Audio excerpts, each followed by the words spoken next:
Uyg'ur Yer fondining yetakchisi Abduvali Ayıpning aloqador kanallari orqali egallashicha, Aqsu viloyatlik partkom tashviqot bo'limining sobiq muavin boshlig'i Ilhom Ro'zi turmadan qo'yib berilib 5 kundan keyin jon uzgan. Deyilishicha, Aqsu shahridagi egachi soqchixona xodimlari jazo muddatini o'tayotgan Ilhom Ro'zini Bentondagi bir turmadan olib chiqib, Aqsu shahridagi yashanganlar sanatoriyasiga o'rlashtirgan. Yana bir yangi ma'lumot oldik. Uningda egachi soqchixonasi Ilhom Ro'zini qamalib turayotgan Bentond birinchi turmasidan chiqib, Aqsudagi yashanganlar sanatoriyasi deb nom olgan shakli o'zgargan turmaga yo'tkigan.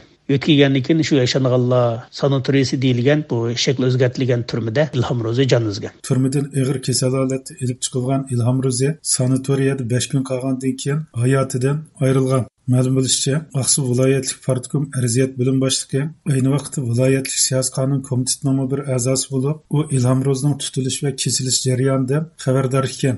Mazkur idora boshlig'i dastlabda Ilhom Ro'zining ahvolidan xabarsizligini bayon qildi. Qanday ahvolingiz yaxshimi? Yaxshi. Siz bu viloyatlik arziyat idorasida ishlaysiz, shundaqmi? Shundoq. Vazifangiz nima sizningki? İdora boshlig'i. Idora boshlig'i. Birinchi boshliqmi, ikkinchimi? Birinchi boshliq. Biz ma'lum Ilhom Ro'zining bu delosining bir ahvolini egallamoqchi. Qaysi kun to'yib ketgan. Bu o'lishning oldida bu qaysi turmada jazomizni o'tayotgandi? Qaysi usulda uqmay qoldi. Aqsu viloyatlik partkom tashviqot bo'limining sobiq muavin boshlig'i Ilhom Ro'zi. Shoir ham notiq. Bir mezgil bu tashviqotchilikda xizmat ko'rsatgan. O'lib ketganligidan xabaringiz bormi? Bu o'lim sababi nima bo'ldi? Turma kirishdan avval bu odam saqkan. Qanchalik xabaringiz bo'lsa, shunchalik xabarini bering bizga. Hozir xabarim yo'q. Qadri bo'lgan chaqda siz ko'rishmadingizmi? Yo'q, ko'rishmadim. Cho'nglar sanatoriyasida tug'an bir qancha kundami sizning xabaringiz yo'qmi? Yo'q. Egach payt so'g'a bo'lgan ahvoldami sizning xabaringiz yo'q? Yo'q. Ammo ilgirlab so'rgan savollarimizdan keyin Ilhom Ro'zining vafotidan xabari borligini e'tirof qildi. Ammo xizmat maxfiyatligini sabab ko'rsatib, Ilhom Ro'zining tutilish, kesilish va turmadan qo'yib berilish sabablari haqida ma'lumot bermadi. Bu Ilhom Ro'zining hamda tutilish va kesilish sababi nima? Bu shunday aktiv tashviqotchi turib, bu kutilgan bir ish bu. Siz bu yerda bu ma'lumot bergingiz kam ayvatamdi yoki bu qanday gap? Siz biladi ekansiz, o nima uchun bunday? Siz gitolda anglab, bu xilvatida bo'lmasa albaytdim. Men ishda manchilikini bilaman. Bergingiz bu yo'qmi, xabaringiz yo'qmi deb Hadi uzadısız xabarim var. Bazı korkup çıkarga ben uzak. Bazı deydiğen gap buldu, demeydiğen gap buldu. Hadi bu bilgi kaya uçurda, bilgi diyen gap da kalayım kayadan tutmak kılıp nasıl sorsa yok ben sana buldu. Gap biz işki yaptık. Kutu karşılama bak. Gap eli. Bazı bir gaplarni o'ldirib qilib, mandak qildi shu. Yo'q ben sana buldu. Ya bana mandak mı tutuşwa? Abduvali Ayıpning turishtirishicha 1965-yili Shoyada tug'ilgan Ilhom Ro'zi 1988-yili Qashqar pedagogik universitetining adabiyot fakultetini bitirgan.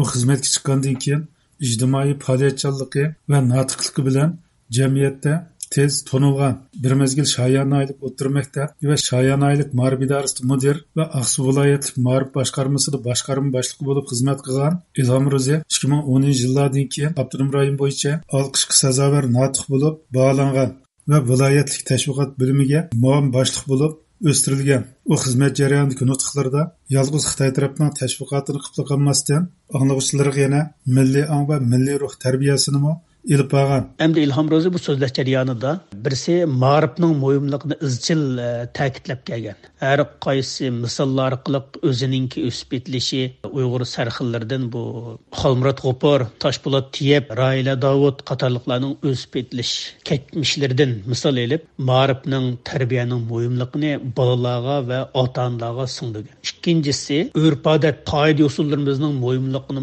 bu ta'kidlab o'tgan. Uyg'urlarning urf-odati, Uyg'urlarning axloq maktabi degan gapni degan bu odam nutqlarida. Bo'lib uning obzorchi Yalquroz bilan shoir Abduqodir Jaloliddinni bir qancha qitim leksiya so'zlashga da'vat qilishi, uning tutqun qilinish va kesilishiga sabab bo'lgan.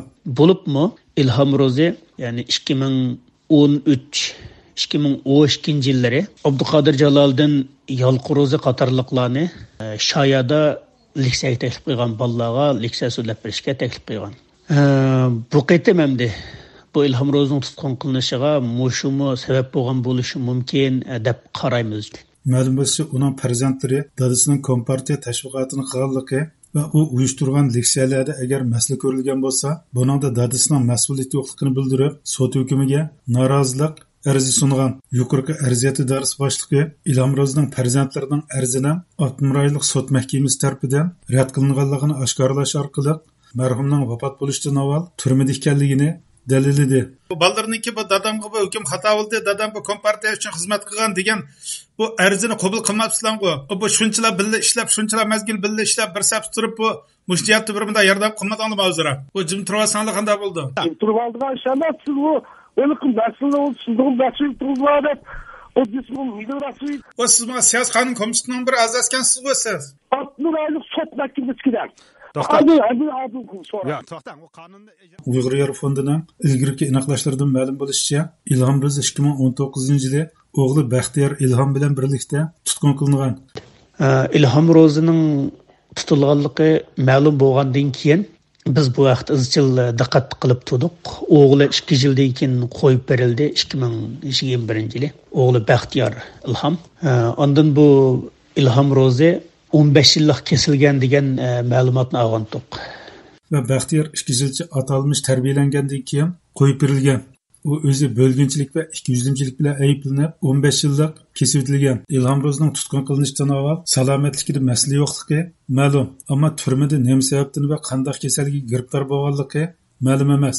Telefonimizni qabul qilgan bir soqchi xodimi Ilhom Ro'zining Iyas soqchixonasi tomonidan turmadan olib chiqilib, cho'nglar sanatoriyasiga o'rnashtirilganligi va sanatoriyaga kelib 5 kundan keyin vafot bo'lganligini dalilladi. Ama o Iyas soqchixonasi ama Aqsu shahridagi. Ha, qanday bo'ldingiz, yaxshimi? Yaxshi ku. Ha, bu Ilhom Ro'zini bu turmadan misildan soqchixona, Iyas soqchixona kelibdi, shundaqmi? Turmadan akildaganga Bentondagi bu qancha kishi bordinglar sizlar? 4 aylan bordik. Turmadan eng boshqa qayerga keldinglar? Paysoga. Iyas Paysog'mi? Paysoga. Uning kendichi. Şehirlik sanatoriyaga ketdi.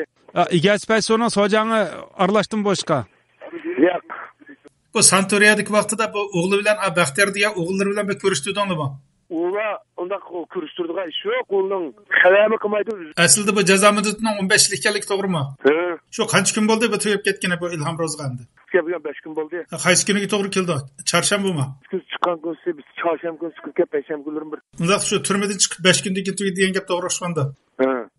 Ammo xodimlar Ilhom Ro'zining nima uchun doktorxonaga yoki uyga yopirilmasdan sanatoriyaga yopirilganligi haqida ma'lumot bermadi. Abduvali Ayibning ilgari surishicha, bunun sebebi onun kesilinin oxirgi bosqichga kelib qolganligi va Uyg'ur elida sanatoriyalarning 2017-yildan keyin lager o'rnida ishlatilayotganligidir. Egaz soqchixonasininki Ilhom Ro'zini bu Bington 1-turmasidan doktorxonaga emas, sanatoriyaga kelib berishning sababi balkim kasalninki oxirgi bosqichga berib qolganligidan bo'lsa kerak. Ular doktorxonaga olib berishninki zaruriyat yo'q deb o'ylagan bo'lsa kerak. Ondan bu egilishimizcha bu hozirgi sanatoriya deyilgan o'rinlarmi butunlay lager qilingan bo'lib, bu Urumchidagi yashanganlar sanatoriyasining lager qilinganligi va shu yerda Qilmir xonimninki o'qituvchilik qilganligi ma'lum. Shuning asosan biz bu Ilhom Ro'zi elib berilgan yashanganlar sanatoriyasining amaliyotda lager ekanligini faraz qilishga bo'ldi.